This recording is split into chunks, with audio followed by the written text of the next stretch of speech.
안녕하세요.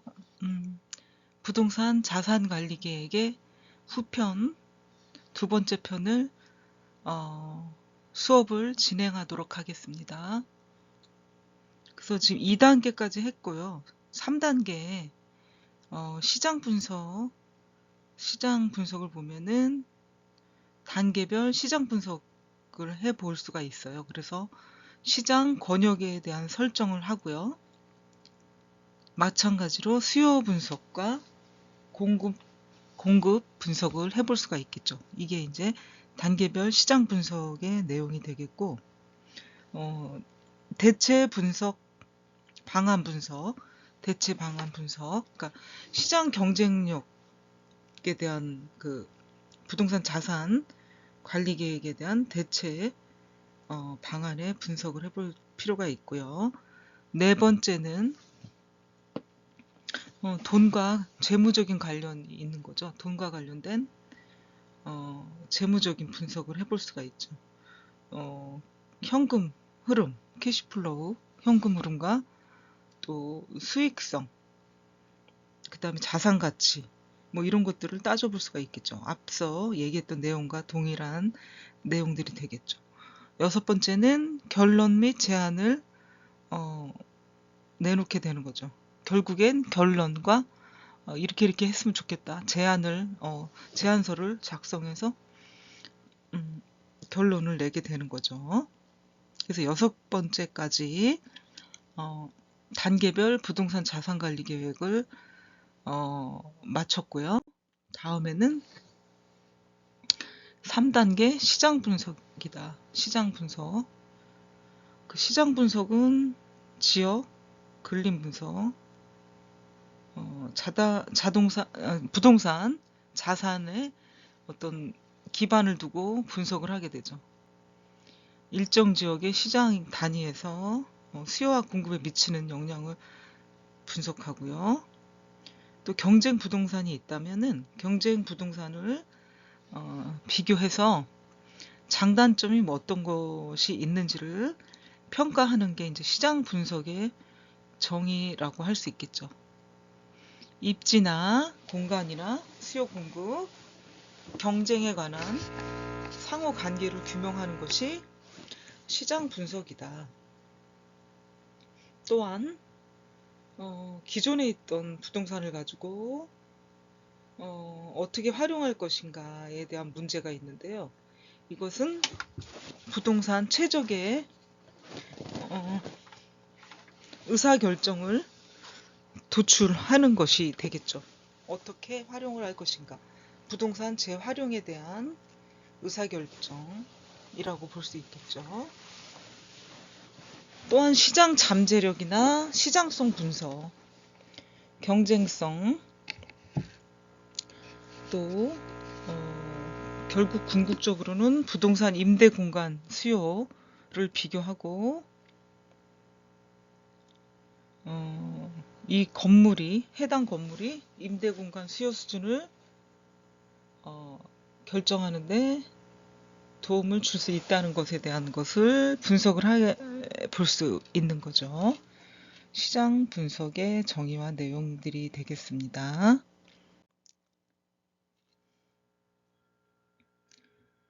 단계별 시장 분석의 내용을 한번 보면은 시장 권역 설정, 수요 분석, 공급 분석 단계가 되는데, 그럼 시장 권역 설정이라는 거는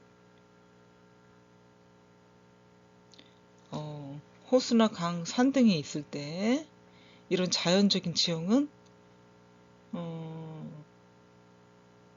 실질적으로 통행에 영향을 주거나 또 심리적, 사회적으로 어떤 장벽이 될 수도 있다는 거죠. 호수, 강, 산 등은 건너야 되니까 부담이 된다는 거죠. 그러니까 시장 권역 설정. 그래서 여기 단계별 시장 분석의 내용을 보면은 이런 것들을 영향을 최대한 주지 않는 곳을 설정하는 게 좋지 않나 생각이 듭니다. 그래서 첫째는 1차 시장과 2차 시장 권역을 구분해 볼 필요가 있고요. 잠재 임차인이 있는 곳 또는 잠재 구매자 이런 것들을 뽑아내서 구분을 해볼 필요가 있죠. 그 첫째 1차 시장과 2차 시장 권역을 구분해 볼 수가 있는데 이런 것이 이제 호텔이나 리조트, 세컨드홈 등을 들 수가 있는데 보통 우리는 호텔, 리조트, 세컨드홈을 갈 경우 대부분 대중교통을 이용하기보다는 뭐 자가용을 많이 이용하죠. 근데 그럼에도 불구하고 지하철이나 버스 뭐 이런 것들을 충분히 이용해 볼 수가 있는 거죠. 터미널도 있고 전철역도 있고 하니까 또 광역교통 서비스들이 있기 때문에 자가용이 아니더라도 충분히 이용해 볼 만한 가치나 노선들이 있다면 활용해 볼 수가 있는 거죠. 둘째는 시장의 경쟁력을 파악해 보는 거죠. 시장 경쟁력. 그러니까 오피스나 아니면 뭐 산업용 부동산 이런 것들을 이제 수익성 건물이라고 할 수가 있는데 교통이 어떤가, 또 고속도로 진입 장벽이 대체로 쉬운가 어려운가, 또 비행기를 탈 수 있는 공항 접근성, 그 다음에 항구는 뭐예요? 배를 탈 수 있는 선박이 있는 곳을 이제 항구라고 하는데 이런 곳과의 접근성들, 그 다음에 뭐 인프라들을 얘기하죠. 그 다음에 대학교나 종합병원, 지역 쇼핑몰 이렇게 중심지 주변에 밀집하는 경향이 있다는 거죠. 이런 것들이. 그래서 첫째와 둘째 시장 권역을 설정해 볼 수가 있다. 첫 번째, 두 번째 시장 권역을 설정해 볼 수가 있다. 셋째는 실제로 부동산을 실사를 해 봐야 되겠죠. 그러면은 실사를 하게 되면은 그 지역의 부동산의 지형이나 자연적인 형상, 그다음에 경관을 파악해 볼 수가 있는 거죠. 그래서 우리가 임장 활동을 나간다, 실사를 해본다, 뭐 이렇게 얘기를 하는데 직접 가서 보는 거죠. 어떠한 위치에 있고 어떠한 모양을 하고 있고 거기 경치는 어떤가 이렇게 파악을 해볼 수가 있는 거죠. 네 번째는 근린 생활시설, 그러니까 근린 상가들, 우리가 편리하게 이용할 수 있는 근린 시설들의 접근성을 살펴봐야 되는데 주거용이 있는 경우에는 근린 쇼핑 시설, 또 공원이나 학교, 교회, 도서관, 병원 등 이런 것들을 볼 수가 있고요.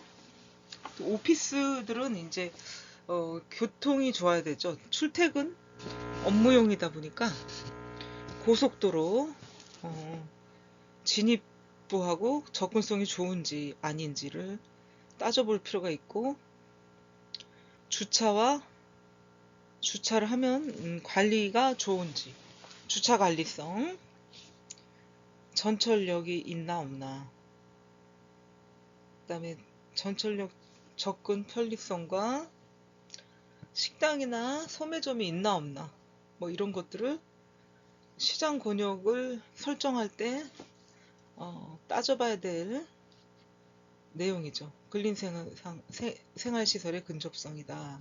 따져볼 필요가 있는 거죠. 수요 분석을 보도록 하겠습니다. 수요 분석.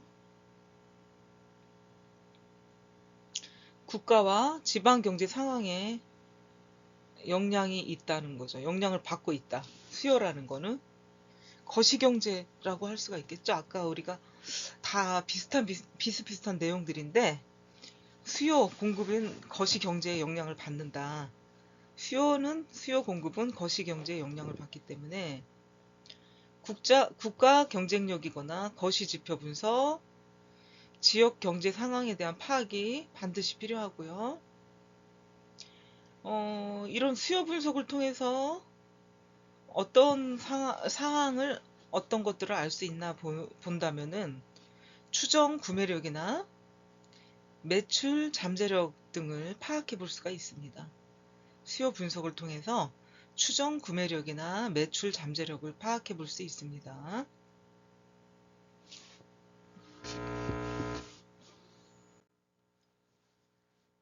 세 번째는 단계별 시장 분석 중에서 세 번째는 공급 분석이 되겠습니다. 공급 분석. 공급 분석 핵심 자료는 부동산 면적이다. 면적.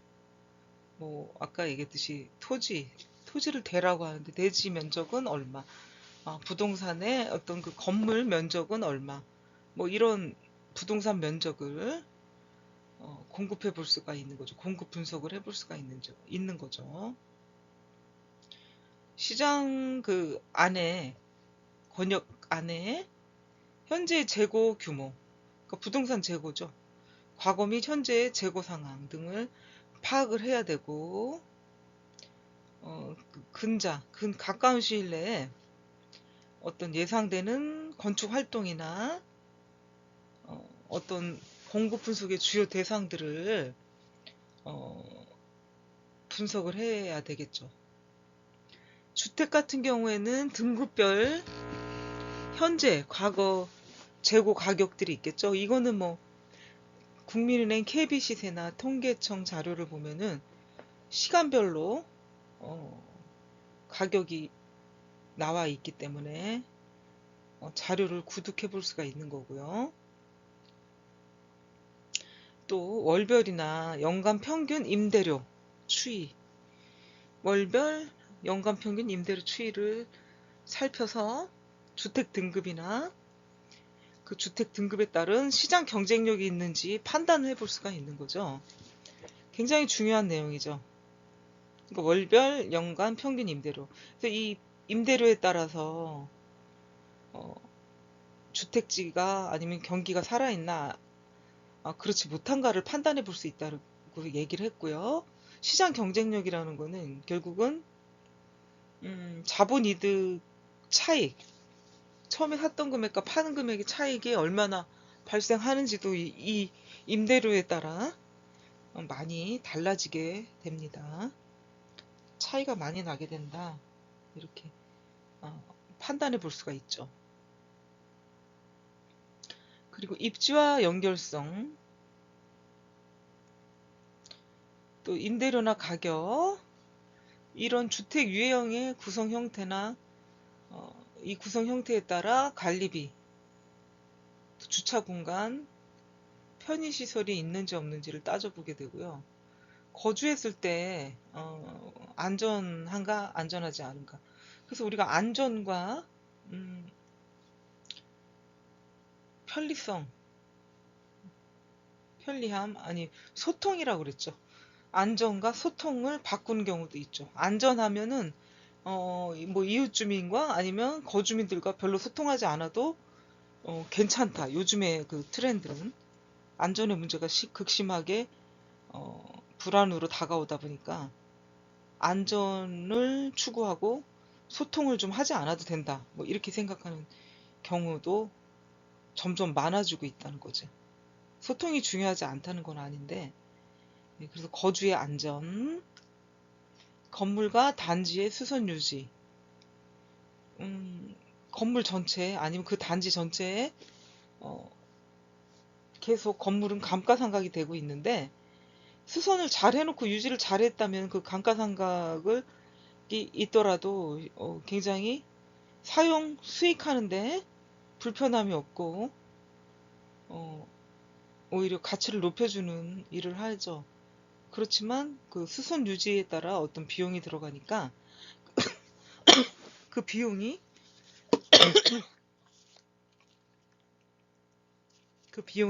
어느 정도 소요되는지를 비교해 볼 수가 있는 거죠. 비용에 대한 비교. 그리고 네 번째는 대체 방안의 분석입니다. 대체 방안의 분석.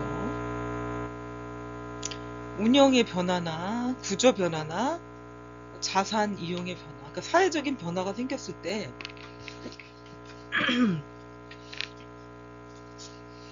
부동산 자산 관리 계획도 변화를 가져올 수밖에 없는 거죠. 부동산 자산 관리 계획도 변화를 가져오게 되는데 그 대체 방안이 무엇이냐 이렇게 볼 수가 있죠.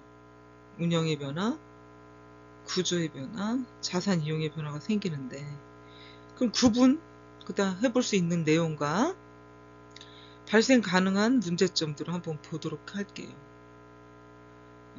그러면 어떤 내용들이냐? 건물 용도 변경이다. 그럼 이 건물 용도 변경을 하려면은 어떤 문제가 생깁니까? 인허가 등의 문제가 생기죠. 그러면 용도 변경을 하고 싶은데 무조건 내 마음대로 변경하는 게 아니죠. 법적으로 가능한가? 인허가의 가능 여부와 기간, 얼만큼의 기간이 걸리는지. 그럼 그 기간과 가능하다면 추가 비용이 얼마가 들어가는지를 우리가 확인해보고 대체 방안으로 모색해 볼 수가 있는 거죠. 두 번째는 임차인 구성 변경이다. 건물의 가치가 높아지고 임대료가 높아진다면은 그 임차인들도 수준이 높아질 수밖에 없죠. 그래서 양질의 임차인 모집 및 구성 방법이 필요해진다. 임차인 구성의 변경. 그런데 이것이 발전하고 있거나 발전하는 지역이라면 문제가 없고 임대료도 점점 올라가고 활성화된 지역이다. 이러면은 양질의 임차인 모집이 점점 가능해지지만 반대로 임대료가 내려가고 활성화되지 않는다. 그러면 오히려 양질의 임차인을 찾기가 힘들죠. 공실로 남아있을 확률이 더 많기 때문에 노후 수선비에 대한 조정이 필요하다. 수선 한계 노후가 되면은 수선할 때 한계가 생기고 또 그 한계와 더불어 수선 비용이 발생을 하는데 한계가 되면은 전문 그 업체에다가 수선할 수 있게 의뢰를 해야 되고요. 그거에 따른 비용이 들어가게 되는 거죠. 그래서 건물 감가상각 충당금이라는 거를 이제 납부하게 되는 거지. 새로운 임대 공간 창출을 합니다. 예전에 옥상 같으면 그냥 아무런 어떤 시설도 무언가 휴식 시설이라든가 아니면 정원 공간을 만들어 놓지 않았죠. 공개 공지로서의 또 아니면 휴식 시설로서 요즘 그 옥상 공간이 각광을 받고 있죠. 새로운 임대 공간을 창출하죠.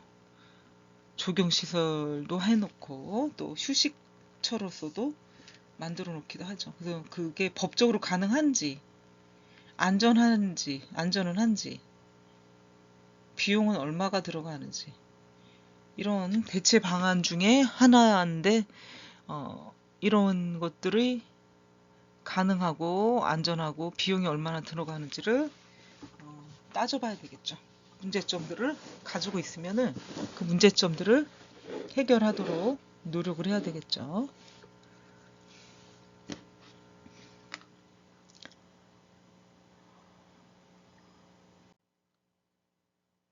다섯 번째, 재무적 분석을 보도록 하겠습니다. 부동산에서 창출되는 현금 흐름, 수익률과 위험도를 평가하는 게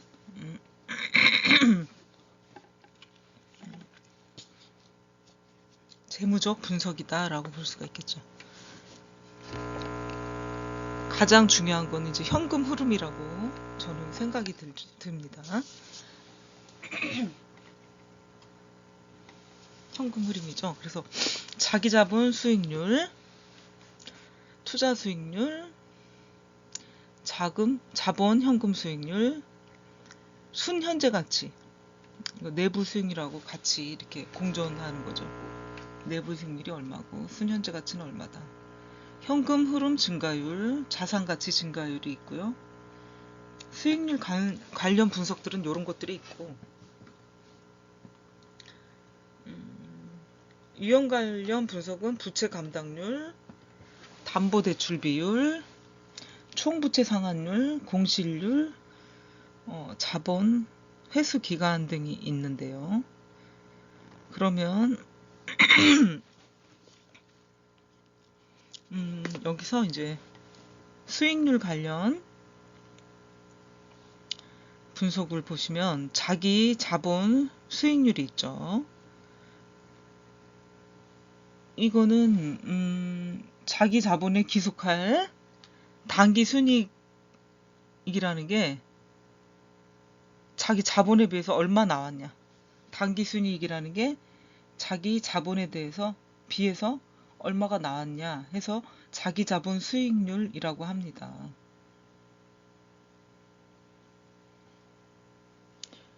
그리고 투자 수익률이라는 거는 가장 널리 이렇게 사용되는 경영 평가 측정 기준이 되거든요. 그래서 기업의 어떤 조금 전에 자기 자본 수익률은 그 순수익률에다 자기가 투자한 자본을 나눴을 때 자기 자본 수익률이 나온다고 했는데, 이것은 순이익을 투자액으로 전체 투자액이라는 게 있겠죠. 자기 자본이라는 게 있고 다르죠. 그래서 순이익을 투자액으로 나누어서 구한 게 투자 수익률이 되겠죠.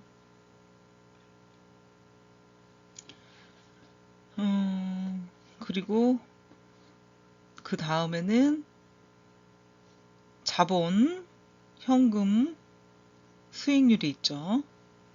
자본, 현금, 수익률.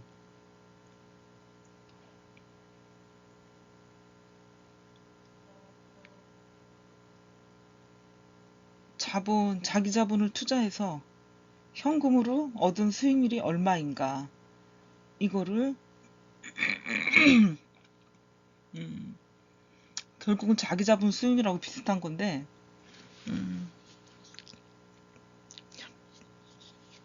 현금 수익률을 따져보는 내용이겠죠. 거기서 현금으로 들어온 거, 뭐 어음이나 기타 다른 것으로 들어와 있는 거를 계산해 볼 수가 있는 거죠. 자본현금 수익률, 순현재 가치가 있고요. 순현재 가치, 미래 가치와 가치, 우리가 그 부동산 자산이라는 거는 미래 가치를 보고 투자를 하지만 그 순현재 가치를 포기하는 거죠. 예. 그 순현재 가치, 이것을 내부 수익률로 구해서 이제 부동산 투자를 하게 되는 거죠. 현금 흐름 증가율, 그러니까 이게 캐시플로우라고 볼 수가 있겠죠. 어떻게 보면 자산 가치 증가율, 자산 가치는 부동산 자산을 구매를 했다고 치면 그 자산의 가치가 얼마나 증가했나, 뭐 이런 걸 볼 수가 있겠죠. 그래서 재무적 분석은 조금 가장 난이도가 높고 전문성이 가장 많이 요구되는 부분이다라고 볼 수가 있겠습니다. 재무적 분석을 했다 하면 최종적으로는 재무계획 보고서를 작성하게 되죠. 재무계획 보고서.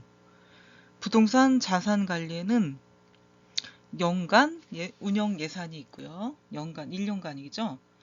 또 5년간 중장기적인 운영 예산 추정치가 있고 수입과 비용 비교 분석이 있습니다. 그래서 재무계획 보고서에는 연간 운영 예산액과 중장기적인 5년간의 운영 예산 추정치를 반영을 하고 예상 수익과 비용을 비교 분석을 해볼 수가 있는 거죠. 세 번째는 재무 분석을 위한 정보가 되겠습니다. 재무 분석을 하려고 하면 결국은 다 돈과 관련된 내용들인데, 적정 임대료는 얼마를 받아야 되는가, 그리고 그 적정 임대료가 산출돼서 뭐 연간 총 임대료, 그러면 총 수입에서 총 비용을 뺀 총 예상 수입, 그리고 운영비용, 준비금, 준비자금이라고 하죠. 이러고 현금 수지, 현금의 어떤 흐름 현황을 얘기하는 거죠. 이런 정보들이 있어야 되고, 그리고 적정 임대료라는 거는 중심 시설의 접근성, 어떤 장단점을 분석한 후에 적정 임대료를 결정하게 되는 거죠. 접근성. 그래서 부동산은 위치다, 입지다 이렇게 얘기하는 이유 중에 하나가 접근성이라는 게 우리가 편익을 누릴 수 있는 시설에서 접근성이 안 좋다, 멀다 이런 곳은 사실은 수익률이 많이 나오지 못할 수가 있겠죠.